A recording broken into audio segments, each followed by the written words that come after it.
Boris Johnson never called for a ban on wearing the burqa, but in one European country, that's exactly what started this month. Denmark has traditionally been seen as one of the continent's most liberal countries, but has now joined France, Belgium and Austria in outlawing face coverings. Sky's Michelle Clifford reports now from Copenhagen.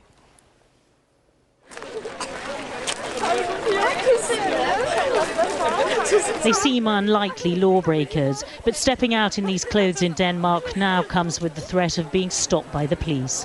It's a risk these young women were prepared to take as they travel to protest in Copenhagen against a ban which they say limits their freedom to practice Islam as they choose to. Amongst them we found Sabina, a 21-year-old training to be a teacher. She adopted the niqab, which covers all but the eyes, 2 years ago. I see it as a part of my faith, and now it has also become a part of my identity, which is why I feel so strongly about it. And besides also being a very spiritual choice for me, I feel that now it has also become a sign of protest against this ban. Others came in support, mocking the new legislation being called the Burka ban, which outlaws covering the face in public. The police were there, but didn't intervene as they did recently, fining one woman for covering up in public. But officers are facing demands to implement the controversial legislation. And this politician is leading the charge, a member of the right-wing Danish People's Party, which pushed for the ban on the niqab and burqa for a decade. Using language reminiscent of the UK's Boris Johnson, he poured scorn on the clothing. There's a lot of places where you can go and wear a niqab if that's what you want, where it's more or less natural to do it. But it's not natural to walk around in Denmark looking like a living tent. I think it's absolutely crucial that we have a burqa ban. Otherwise we will end up like London, where we have niqabs all around. Strong, many would say offensive words, but the Danish parliament backed his ban on the wearing of face veils, following EU countries like France and Belgium. Some politicians citing security issues, others claiming the dress is a bar to integration.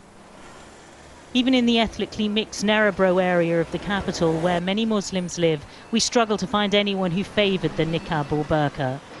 Estimates suggest fewer than 150 women in Denmark wear the clothing. But many here question the wisdom of criminalising those who do for the choice they or their families make. I don't like the ban.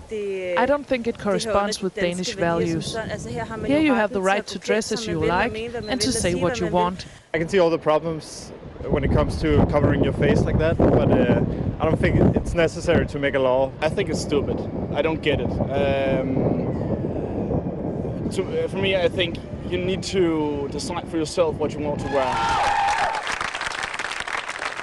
The issue has stirred fierce debate and prompted accusations of Islamophobia. The law will certainly be challenged in the courts and the protests are set to continue. If this ban really is about promoting integration in Denmark, as many who support it argue, the strategy could backfire.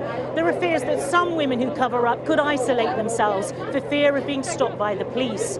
Others have vowed defiance, with some women even saying they'll start wearing a veil when they never did before. And enacting the law may be difficult. The police are asking for guidance on how to implement a ban on any garment that hides the face in public, not just an Islamic one. Michelle Clifford, Sky News, Copenhagen.